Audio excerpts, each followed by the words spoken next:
Hello, everyone. We are here on the Ricky Williams Show. And I have to say that, Ricky in his brand is a little bit spicy.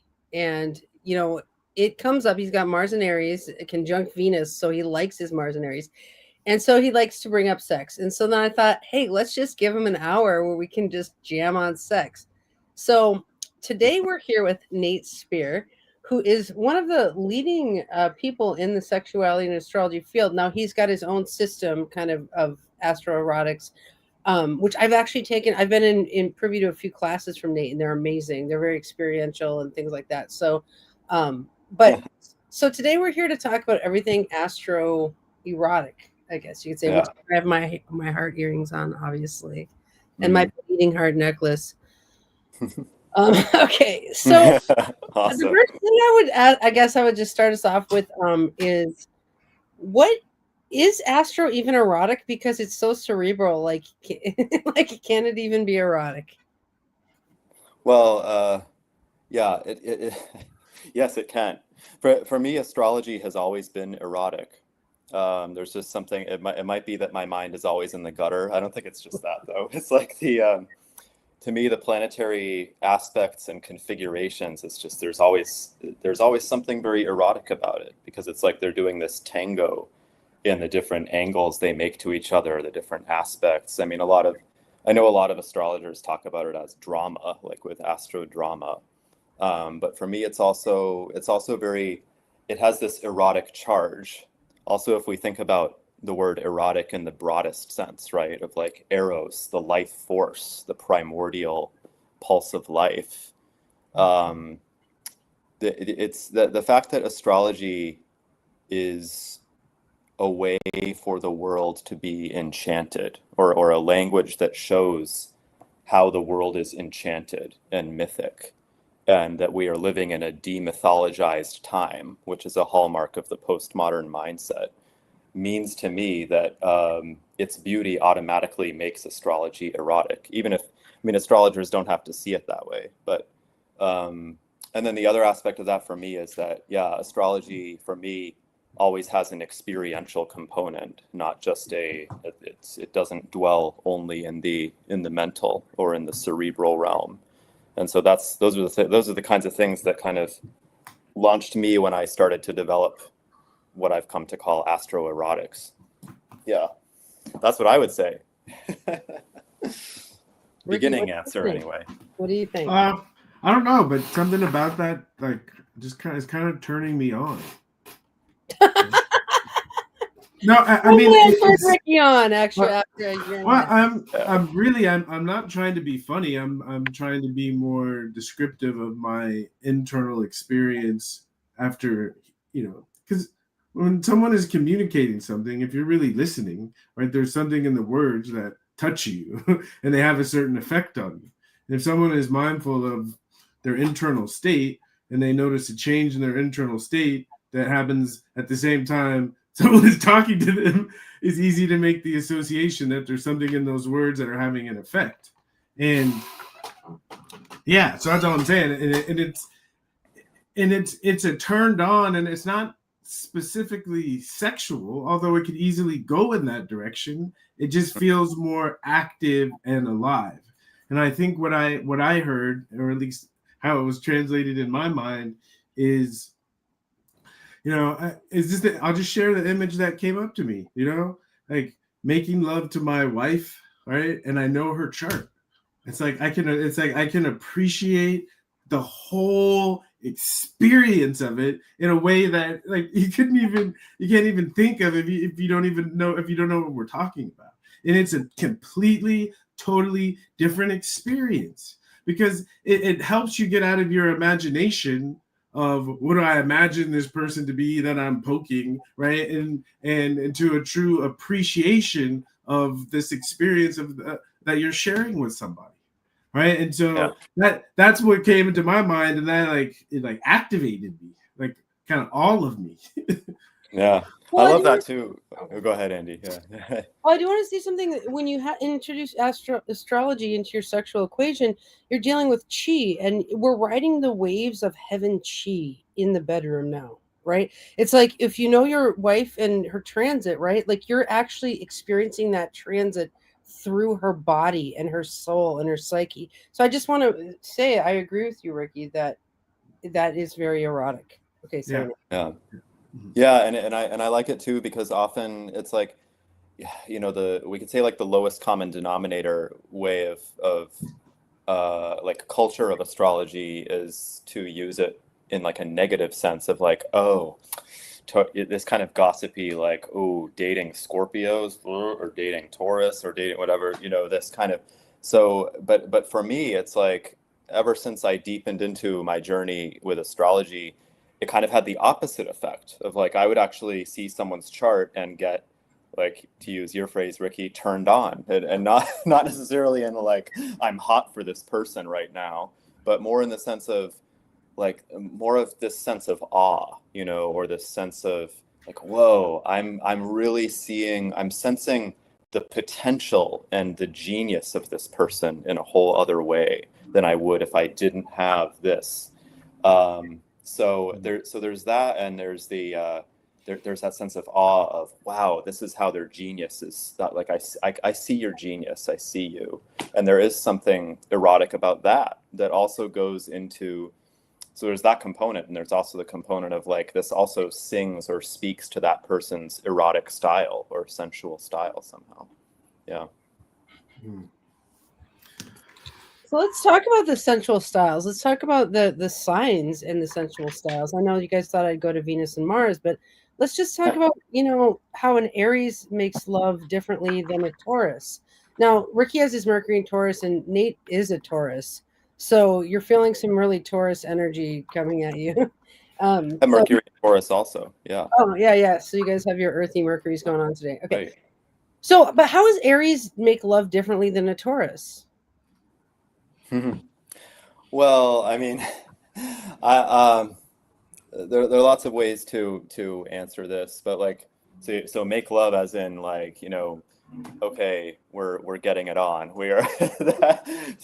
I mean, we could as a starting point to blow open the door, right? We could work with certain cliches, or we could say archetypal keywords like Aries is impulsive, Aries is fiery, Aries takes charge, Aries is bold, Aries takes a risk.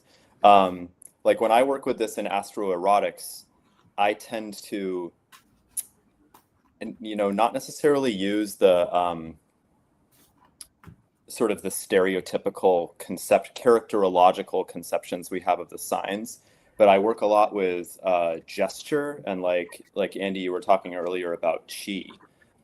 So I work with my students on in Astro Erotics on there's actually a specific choreography we do for Aries, which is it has to do with like the Aries glyph, which is this it's like the motion that the eastern sky makes on the spring equinox. So it's like this upward thrust.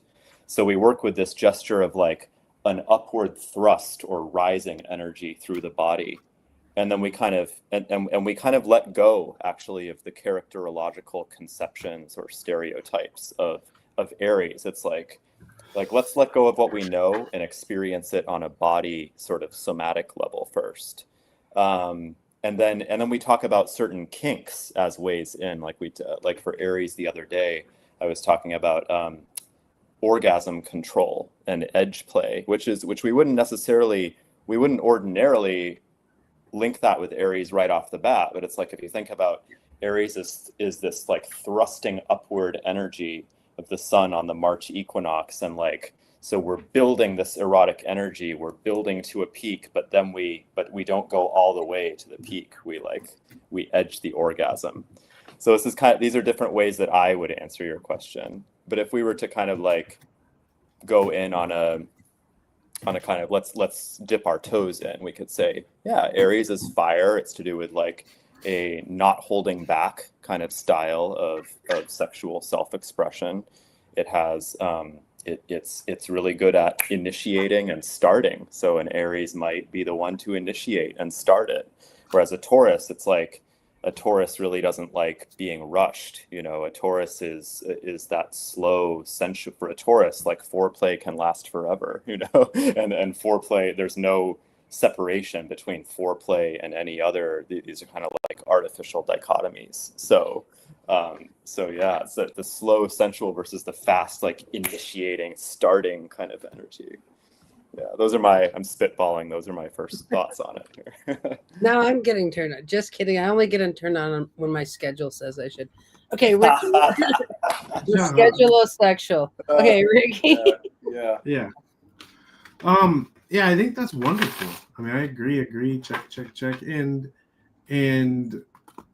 the only thing I would add is, and this I blame on you, Indy, is I don't like the idea of an Aries, a Taurus. I hate Me that. neither. Oh, that's Yeah. totally antithetical. Yeah. It's like hurting my stomach. Okay. Yeah. And I Yeah. the way I talk about it, baby. the way I talk about it is like, I think of we're like a stew, you know. Or I studied Chinese medicine, and you know, there are all these different formulas, and all the formulas have multiple herbs in them, but they have a chief herb. Yeah. You know, and that's what the formula is named after. So, but I think we get so much more out of, and it's just a small tweak of not how an Aries or a Taurus, but how Aries or how Taurus, because then we can get to the aim of like, of what is it, what's it looking for, what's its nature, how does it express itself? Because for me, my favorite word is appreciation. Because if we can appreciate Aries, right, we can appreciate Taurus, right? We're right there.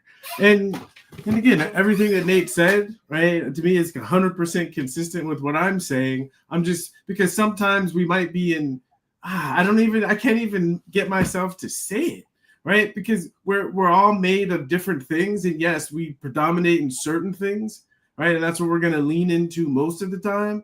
But what happens, you know, progression or transit, and another part of us is being active, right? What happens? Do we have to be disappointed because what usually works isn't working right now? You know, I think that the ability to appreciate the season, right? And that's the season and what's going on in the environment, the season of where am I today? How am I feeling today? How can I show up and meet someone in an erotic way today that honors all of those things, right? Yep. Yeah. That's the only point. That's the only We point. could say we're cyclical and fluctuating beings, right? And your Mars, Venus, and Aries at times might be very initiating when a certain transit hits that. But then maybe when there's a transit to Mercury and Taurus, you might prefer to seduce with flowery language. And I think that's exactly what you're saying is, and your Cancer moon might be very protective of the self and need to be held and hugged. And I think, you know, that's what I like what you're saying is that we are cyclical and fluctuating. And so we have pieces of all of these in our equation, like, and so I think, I think opening up it to say that we are multiplicitous erotic beings, that we will never act erotically the same way 2 days in a row. We can have patterns, but you know, so I agree with you. Yeah, we're on the same page about that. I would never, I don't think I've ever said to a client, you are an Aries, or like you are a Taurus, or you are a this.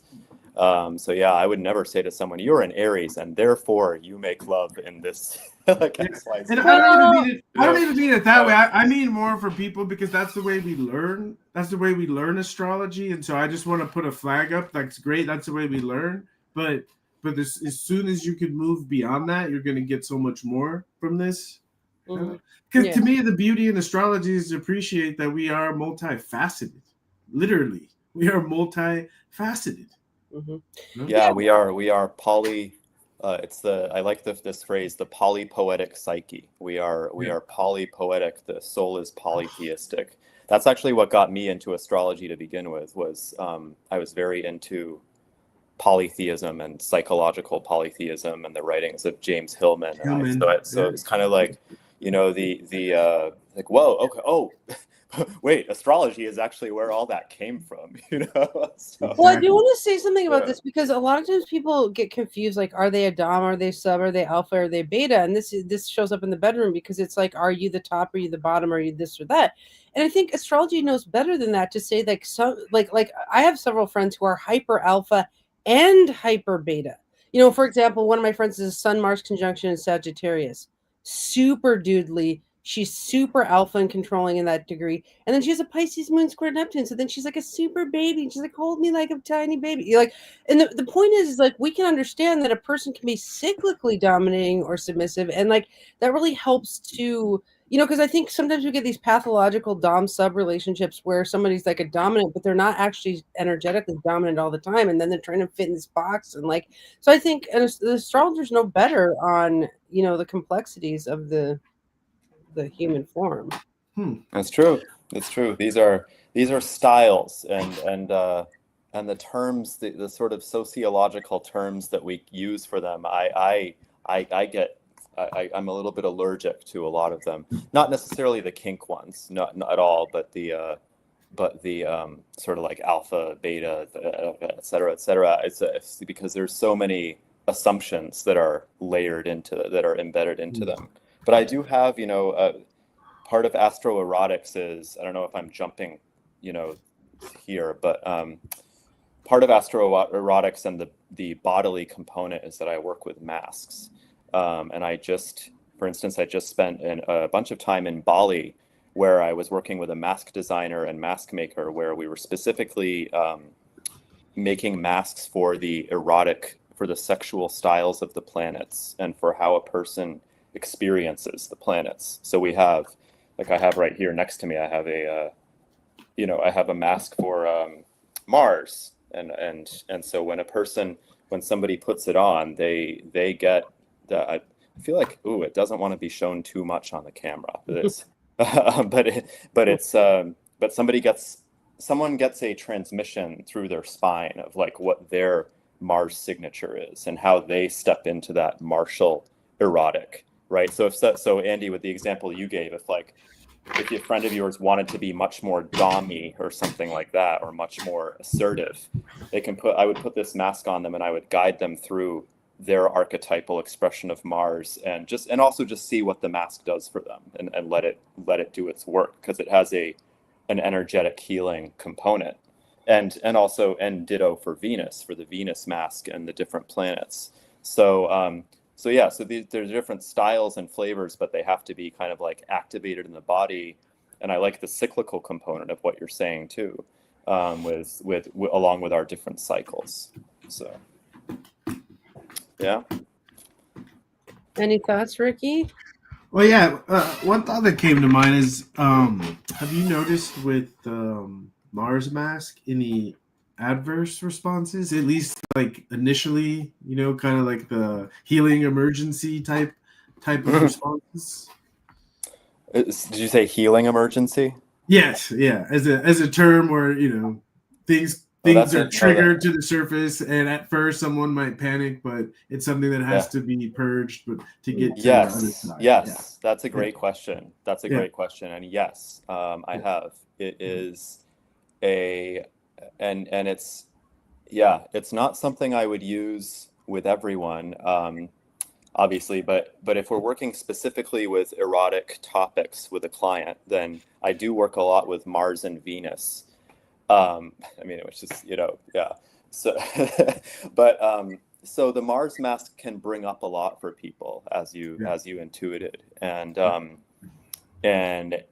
one thing that it tends to bring up is like the person's own relationship with will, and with like assertiveness, and with masculinity, and with confidence. And so it can bring out all that stuff. And sometimes we need to and for me also, when I first was putting it on, it brought up a lot of things. But and so when I work with people, it's like we take all the time necessary to sit down and have a conversation or unpack whatever comes up. They're never, nobody's ever kind of pushed through a process. But then, as you just kind of picked up on, when that is gone through or when it's purged, then there is this fearlessness that's discovered, or this real kind of courage and virility and potency that's discovered. That mask actually creates a great sort of command, sort of like softly, if we're talking about dom and sub, right? It does create this like low, soft, growling dom voice, like he's kind of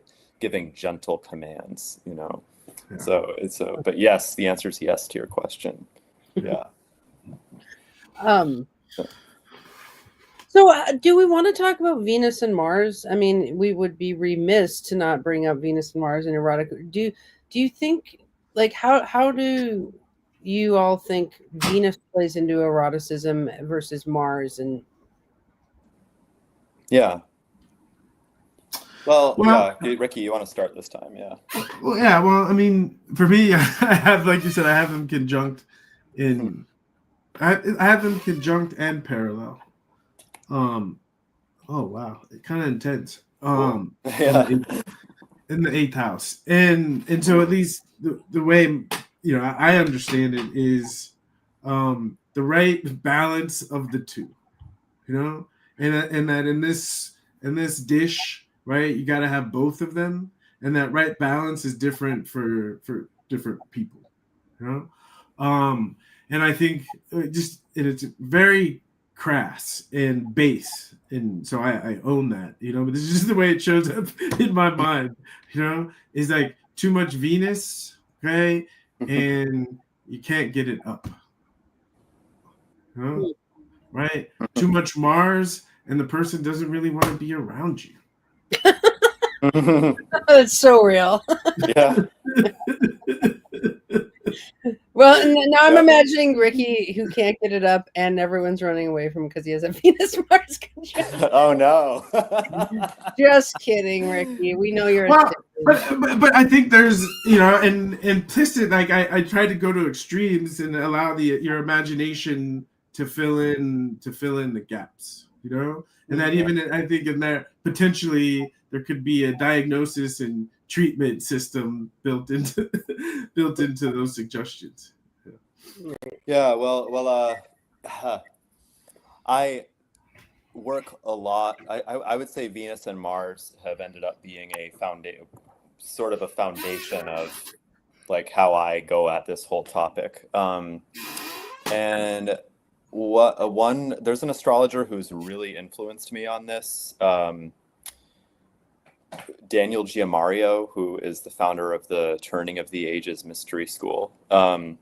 So, and in that paradigm, Venus and Mars are approached as like the way he languages it in the paradigm, and the way alchemy languages it, which is the sacred marriage. So it's like Venus and Mars are the inner sacred marriage work.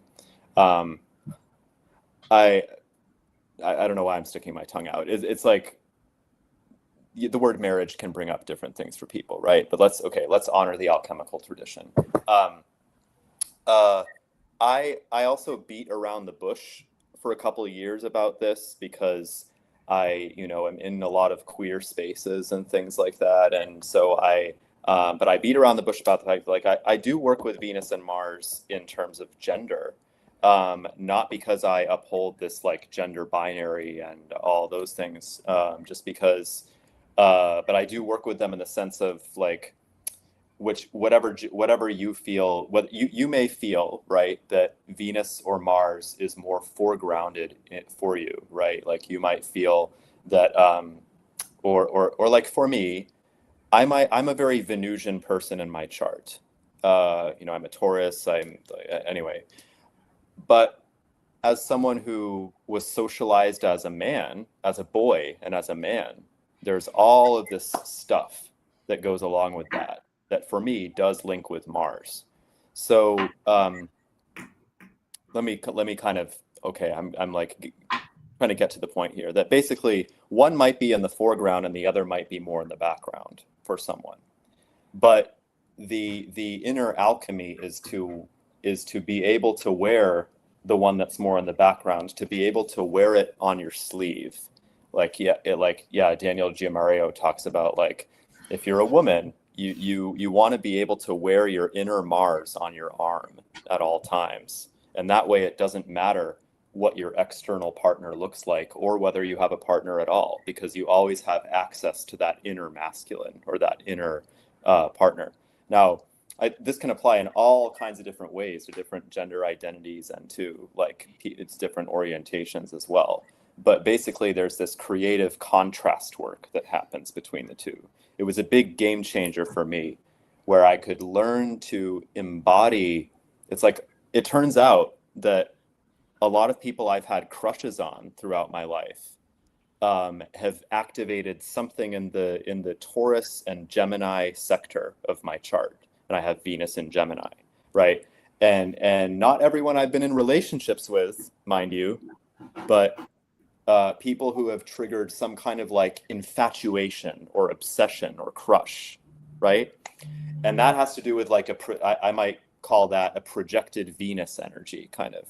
So when I could learn how to wear my inner Venus, my inner feminine, my anima, as would be the Jungian language for it, like when I could learn to, become that inner trickster girl, that flirtatious, manic pixie dream girl kind of energy, or that like coquettish clown or storyteller, it changed a lot of things for me. Like, whoa, I have access to this at all times. And paradoxically, that also made me feel more masculine or more able to access my Mars as well, just by virtue of the fact that the life force energy was flowing and circulating. So this is kind of another aspect of my Astro Erotics work, is that I'll work with people on their Venus and Mars, because it has to do with like, what is your archetypal expression of Venus and Mars in this incarnation? It has a specific archetypal signature to it. Am I answering your question? Well, here, I mean, I guess for me, but what I heard was like, at least what jumped out to me, at least the last part, was about cultural untangling. That's kind of was like, that was like, to me, the overarching theme is like cultural untangling. Yeah. To untangle yourself from like what society tells you, like to be a man is this, like to be a woman is this, right? And all the entanglement with those. We've had this, but my issue with dealing with the entanglement is everything is based on the tangle. So it's like, even when you get clear, you can't really get clear because everything is based on the untangle. It's attempting, but to me, it's more about the pure expression of something. And my idealistic belief is that if you go to the pure expression, it'll untangle it all by it. It'll untangle it for you, right? Yeah, things because you're going to the core. Yeah, exactly. You're going to the archetypal core of exactly like pure expression. Yeah. Because I like the branches are great, but if you're on the wrong branch, it's like, Yeah, right. Well, I'd like to take a spin on this one. Okay, so if we look at like the Hellenistic idea of sect, or the classification of planets, is there's the diurnal sect, or the day sect of planets, the moon sect. Okay, you call it the moon class. Okay, so they say that the moon, Venus, and Mars function together to balance the internal sphere. And so if we look at Venus, it pulls things towards it. So like if you give a baby food under a Venus moon transit, it will take the food and eat it, right? Oh yeah, this tastes good.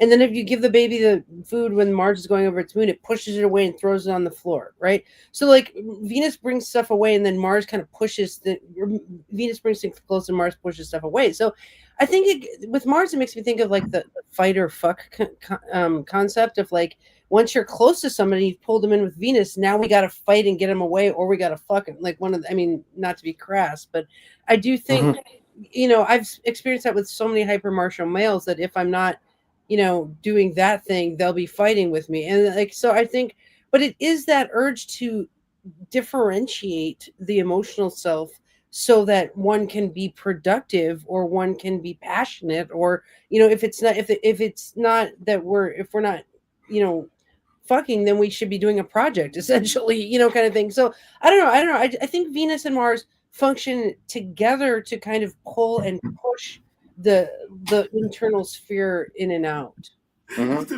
So I agree. I really like this, but it feels like it's still cultural. It's not untangling now. It's more like cultural trying to figure it out. You know, and I think that's, I mean, I think that's a way to think of like what we're doing. And a couple of things. One, I try to go to the core or the root, and I have this favorite, and you'll appreciate this, Nate. One of my favorite diagrams, Jungians, they have the best diagrams, you know? And they have one where, you know, where's the ego, you know, the persona, and then it has the archetypes, and then below the archetypes, there's arrows pointing up, and it says instincts. Oh, I love that diagram, you know? So when I think of a planet, I go to an instinct or an urge, you know? And I think of Mars as the aggressive urge, you know? And the aggressive urge is useful for a lot of things, you know. For instance, if you're hungry, you know, or something else is hungry and is looking for you, right? That aggressive urge is what keeps you alive, you know. And I think of Venus as the social urge, right? The need to create rapport and connection. Right? And this idea as these as instincts, you know, that in my mind, how we're talking about, you know, the cultural stuff, right, is how those instincts have evolved, you know, and how currently we're dealing with them. And I think especially my teacher Stephen Forrest, you know, he's got the best one-liners, man. You know, he says a good one-liner is like free therapy. I'm telling you, yeah. You know, he's like, humans are the only species that have forgotten how to mate. You know, right? You should come and see my Google Cal. No, I'm just kidding. Yeah, but the idea is for one of the ways I think about it is the difference between even the higher mammals, but the animal kingdom and humans is self-consciousness. You know? And so when we think about mating, right, sex, etc., we're doing it as self-conscious beings, right? And so, right, it's new, it's fresh, right? It ain't ever happened before, you know. And so we're figuring it out, you know. And yes, you know, sometimes you stumble, but I think as we've seen, you know, as time goes on, we're becoming more creative in how we think about these things. And especially as morality is lifting and people have more freedom of expression, I think what's possible is mind-blowing. It's mind-blowing. So this idea of opening the door of, but to me, let's keep it pure, right? Of understanding the instinct and where it comes from so we can identify it in ourselves. And then from that place, we can make a conscious choice about how we would like to experience it. Yeah. I've worked, you know, it's a bit of a branch from this, but I worked a lot recently also during that time in Bali with Steiner used to talk about, I think it was Steiner. Used to talk about like a threefold conception of a human, which had to do with will, like the will force, the feeling force, and the thinking. So he called it spirit. Spirit was thinking, then there was feeling, and then there was will. And so we worked a lot on will and like how a person cultivates will. And so that actually became a big part of this work with Mars. It was all about like how do you move with your will? How does that change? That even changes like how do you relate with your legs and your feet? And Ricky, I heard like you are a football player, so like you probably have a lot to say about like how one moves with their will, which is a whole other thing I'd love to talk with you about. But it's created this whole different way of like, wow, it's amazing how often we are moving through our everyday life, even or me myself, and also like I live in New York City, which is a city that you might think of or have the stereotype of as being a very will driven or like willful city, but actually it's like it actually not connected with our will so much, which you know some other people might just talk about that as being grounded, right? And it does have similar effects to that anyway. It made me think of this because I think I connect Mars with the will instinct or with the will force, and Venus more with not that it's like this clean, tidy thing of like Mars is this, Venus is this, but Venus as very feeling oriented, as very, you know, very much heart, and as you were saying, Andy, magnetism, and Ricky, you were bringing in the social component of Venus, which has to do with empathy and relating and things like that. So yeah, but hold on, this is what I'm saying though, like going to the root and the core, because for me, I think Mars is pre-will. And it's related because I think in order to get Mars right, you have to know where you're going, and you have to be willing to go in that direction. But I think pure Mars is you have to deal with it. Right? It's like you can't decide what pisses you off, right? But once you're pissed off, right, you have to deal with it. That's interesting. I would park that as a different discussion or argument we could have. Yeah. Okay, so I have to ask, because this came up, but how does Mercury play into eroticism? Ooh, yeah, good one. Yeah. Well, I think if we're staying in alignment with Mars, Venus, and I like that we are, then Mercury comes into the conversation from an astrological perspective when Mercury is an aspect to Mars and or Venus. And before we go into this part, there's to me a very practical part of this that I feel we're overlooking, and my teacher Stephen, maybe because he's Capricorn, he drives this home, right? He talks about the 8th house as a relationship house, and he talks about it in the sense of the kinds of relationships where the passion, the fire stays alive. All right. And I kind of took that and ran with it. And I think of the 7th house partnership. It's traditionally the house of marriage. And to me, I think of the 7th house is from the time that there's that someone proposes in any kind of partnership. But it's the idea. It's the idea of that there's a partnership here. So the moment that we say, okay, we're going to be together until about a year or so into the partnership, where the reality of, can this partnership actually last? Can it stay fruitful and alive and life-giving? Right? And if you track like a real life relationship, and it varies, but right about a year in, right? 8th house, right? 2nd house is my stuff. 8th house is the other person's stuff. Okay, right? The stuff starts to come up, And if you have the ability to work through it and handle the stuff, right, then it allows the erotic connection to thrive. If you can't handle that stuff, it turns into kind of don't touch me, resentment builds, right? And you can't really build on the erotic life. So part of developing an erotic life is you have to deal with your stuff. Yes. I work with the 7th house as the house of I work with a few of the houses as the siblings of Eros, and the 7th house for me is the house of Anteros, which sounds like it's saying anti-Eros or anti-erotic, but it's really because if you look at the myths, Eros needed Anteros in order to mature. So like you're saying about the partnership, can this partnership survive past a year?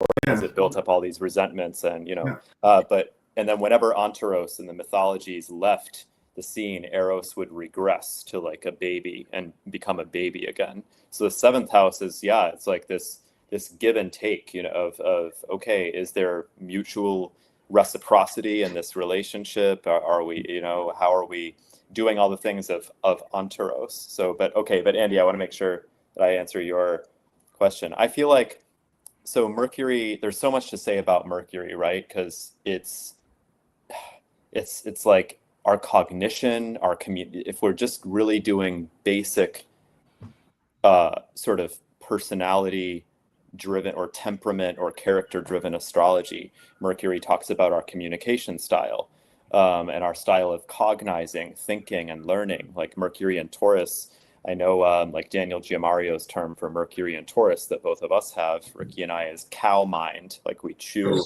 our thoughts and, we have to like, anyway. So, but I go in a slightly different direction with it because so a big part of Astro Erotics for me and like the work I do with it is inspired by an astrologer who wasn't super well known, but did some really cutting edge work. His name was Antero Ali.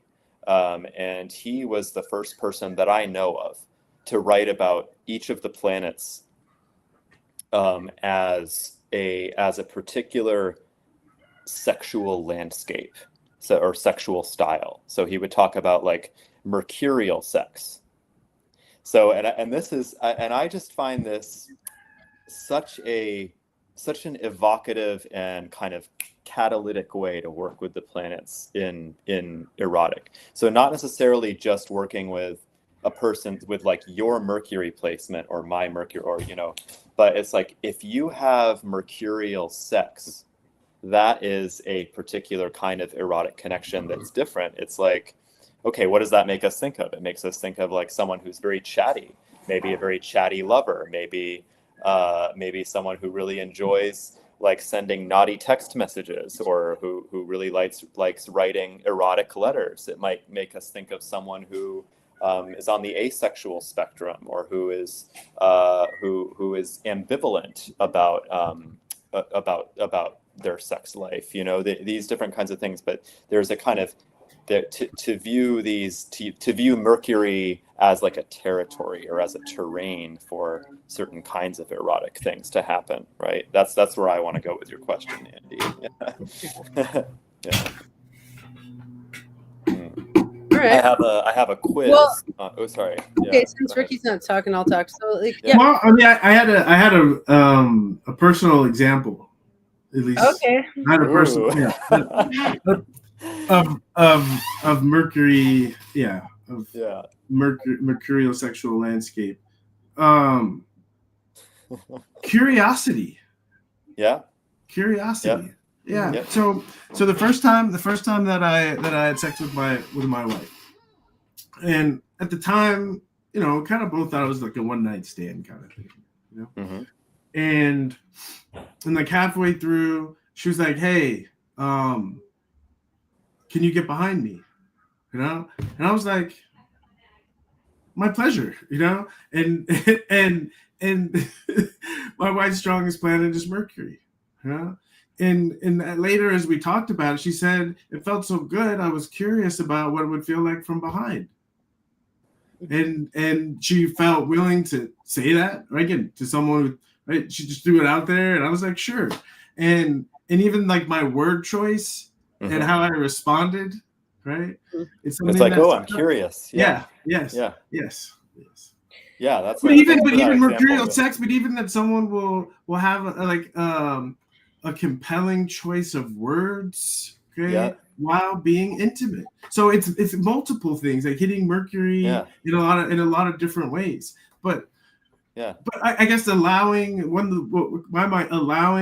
energy of the planet to be present in that space. Because I feel like sometimes when we become intimate, certain things are allowed, certain things are not, certain things are expected, certain things are not. And I think in even being able to communicate about, what are the rules, or who are we inviting into the bedroom. And Mercury is comfortable with chaos, right? So it reminds us. I feel like there's so many gifts in the example you gave, because it's like it reminds us that it doesn't have to be this. People get stuck in these kind of scripted performances of sex, or of like it should build in this kind of way, and It's like, but the curiosity opens up so much. Like it can be. We take a pause, we slow down, we try something different, we find out what happens if I get behind you, or if we do this, right? So I want to say something. Recently I was reading something, and it was talking about the difference between desire and arousal. And so it was saying that desire is something that makes you want to be close to somebody. Like, so sometimes someone wears a nice outfit and you're like, oh, I want to snuggle with that outfit or get close to them or whatever. But actual arousal happens when like our physical body gets aroused, right? So I think Mercury can lead a lot into the desire factor, especially with people who are very cerebral. Like my partner, he has Mercury and Virgo rising, and I'm a Gemini rising. And so what we do every night from 10:30 to 11:30 is go out and go over a notebook where we talk about everything business, but also like I'll read, if we don't have anything on the slate, I'll read books and write I read 3 pages of notes. And we go through this every night. It's called sharpening the saw, right? But like for us, that is creates a desire to be close to one another, you know, spatially and physically, and it keeps our paths going together. And in that way, we can, you know, do the sex thing if it were on the schedule. We're on the schedule. I'm just saying that notebook, that mental component keeps your paths together in some ways, and also also there's something, a lot of dopamine is released in learning, and so I think you can get a lot of that high of connection through the planet Mercury. Yeah, I would just add one other plot twist or caveat, or I'm not sure if this is something you were also getting at, Andy, was that Mercury can also make us desire, or can also, yeah, make us think we desire someone who doesn't actually arouse us, who doesn't actually end up arousing us when push comes to shove. Like, what I mean is, I think it's a very mercurial thing to like, not everyone can relate to this, but some people can. That you think you really want someone, right? And you try to you seduce them and all that stuff. And then maybe when you actually get to the bedroom or wherever you are, you find, oh, you know what? I don't actually like the way I don't actually love the way my body feels with this person. Like, it's actually not turning me on that much. I liked the idea of it, and I built it up in my mind so much. But now that we're here, like, so Mercury can have fun. It can like play, you know, loves to trick us in those kinds of ways. Yeah. Yeah, I definitely don't want to be near someone that I don't like talking to. Like, I find as a cerebral, like a cerebrally complex chart, you know, because I have a Sun, Mercury square, Mars, sextile Saturn. It's like I'm a beast mentally. I mean, most guys cannot get through my brainstem. Like by the third date, they're just stymied and overstimmed by the places my mind goes. And I think so. I find that my Mercury can be brutally oppressive to eroticism because it's I'm just like I'm a brute, you know. And so well, I mean, I think I agree, because I was gonna say something very similar, you know. And there's kind of a cliche of, you know, right? She was hot until she opened her mouth. Yeah, totally. That's me, like 1,000%. Like no one thinks I'm hot. They just like, does she ever shut up? The same, yeah. I remember having a friend who, like, she was dating, you know, but she was on the apps and like dating different men. She's like, oh, these men, they're so handsome, you know, but then they open their mouths, and I'm like, no, just don't talk, just don't talk. Exactly. Like let me talk to you about something erotic. I'm like, well, in the chart, that is actually like I just go to this hyper place, and like the boner is gone. But also, I think, you know, I was thinking of older men, you know, who date younger women, and for me, like, my need for intellectual conversation, I wouldn't be able to do that, you know. Me right? too. That's why the conversation for me is like so important, because like the fact that I like every single thing that Shane says is like highly erotic to me, because I'm like, most people are like tiny spiritual babies. I mean, like no offense, but yeah, I think Mercury really can inhibit desire, or you know. Yes. Like that you said no offense before that. It's the nervous system, right? If the nervous system not cooperating, right? It's gonna be hard. Yeah, I know some astrologers, this is like maybe pivoting just a little bit to synastry, which we haven't directly talked about so much, but I know some astrologers like really swear by Mercury being a very important component of synastry, which I get. It's like, yes, of course, you want to be able to communicate. That's the logical way of applying Mercury. But I've also seen, like, you know, it's not necessarily that, you know, if your Mercuries are in trine to each other, which we would consider as astrologers for all intents and purposes, a harmonious aspect, that it's necessarily going to make for great communication. Like there are, like I've had great partnerships where our Mercuries are in conjunct, you know, so it's very, Mercury's very mercurial, right? Yeah. I mean, now that we talked a little bit, one thing I want to make a comment about synastry, about Yeah. is I believe this is true for synastry, and I also believe this is true for transits, progressions, etc. Yeah. Is they take their their instructions from the natal chart. Mm-hmm. You know, Yeah. meaning that someone has mercurial, in this case, someone has mercurial needs based on their natal chart, and the synastry chart is only there to serve the needs of that natal chart. And I think that's a Yeah. really important distinction, and it helps Yes. clarify things. So I just wanted to put that out there. That's an excellent point, because like, yeah, you can't you have to understand, in my opinion, you have to get a feel for for each person's natal chart as a holistic entity, right? Instead of, I feel like this is what you're driving at, instead of like approaching synastry as this checklist of like, okay, sun, moon. I'm driving at Eve. What I'm saying is even a little bit more than that. I'm saying that if I'm looking at two charts, right, synastry, that the one person's natal chart will tell me everything I need to know about the synastry chart. I don't even need to look at the synastry chart, right? To me, the synastry chart just shows, right, how the person was tricked into acting out the other person's natal configuration. Yeah.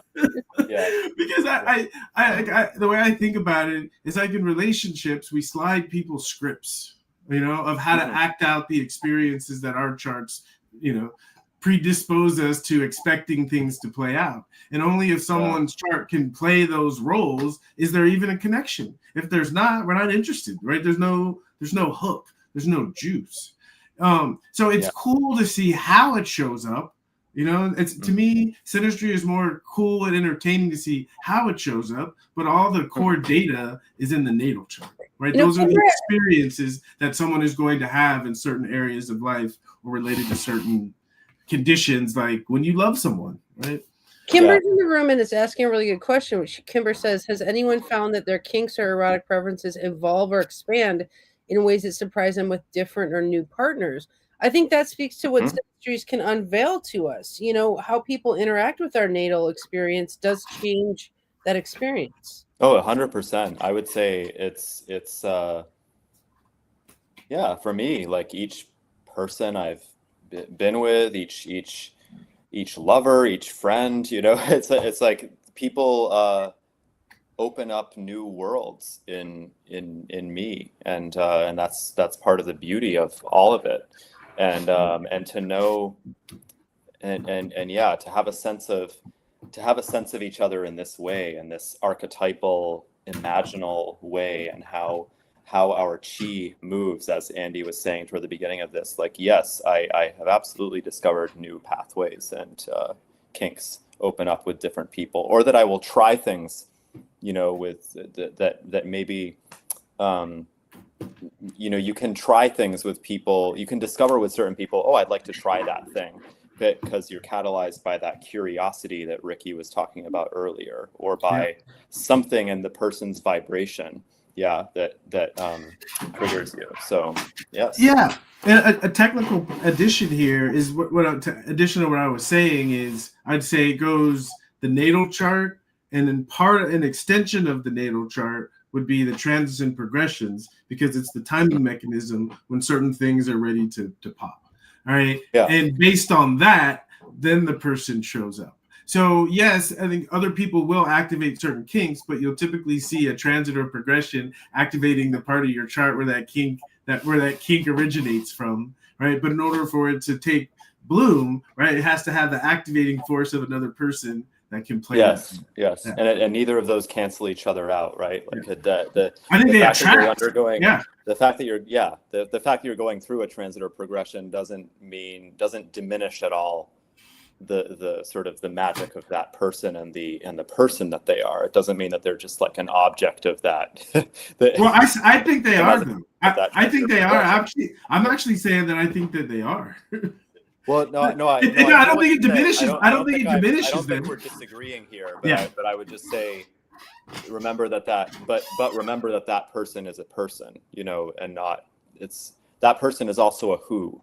They're not only a what of like the what of your transit or progressions. They're also a person. So enter unless you're objectifying them. Okay, Nate. Yeah.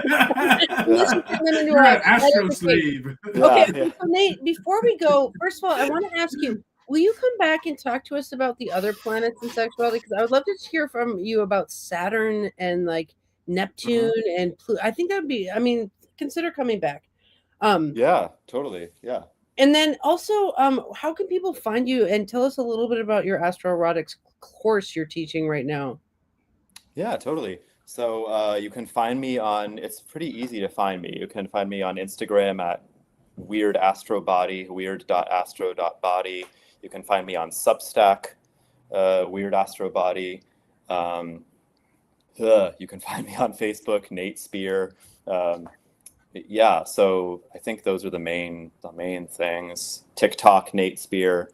I have I also have a podcast, Planets in Culture, which has been dormant for a while, but I am planning to bring it back. So maybe you two would like to come on. And Astro Erotics is a series that I'm teaching.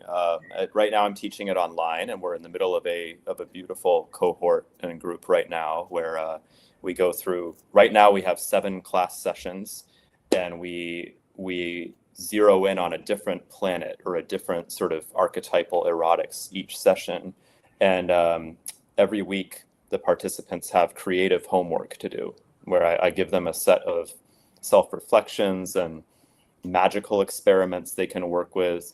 And they also have to do a creative kind of artistic investigation of that planetary erotic each week, and they give each other feedback. So it's a very kind of like immersive and also supportive and creative experience. It's not just like I'm giving you information about your chart or whatever. It's like, no, we are activating and living these energies in our lives. So that's what Astro Erotics is about. I'm also working more towards doing in-person stuff with it, like group classes, group sessions. I'm working toward making a retreat possible with it in Bali, where like we work with these masks and these like planet erotic masks. So there's a lot. Astro Erotic is kind of like this evolving, body of work, and I'm trying to just make the circle more and more nurturing and welcoming for people. And sort of cross-talk, sort of like the talks we're having right now, like this wonderful conversation. So that's what I would say. All right. Well, thank you so much, Nate. Go find Nate if you want to. What I found is working with Nate, because he taught a few classes at our school, it can enhance your love life. So Hey. all right, let's be That's right. the goal. Okay. All right. Well, thank you, Ricky. It's always wonderful to see you. Thank you both. Great. Yeah. All right. Bye, Nate. Thank you so much. Bye. Thank you so much. Bye.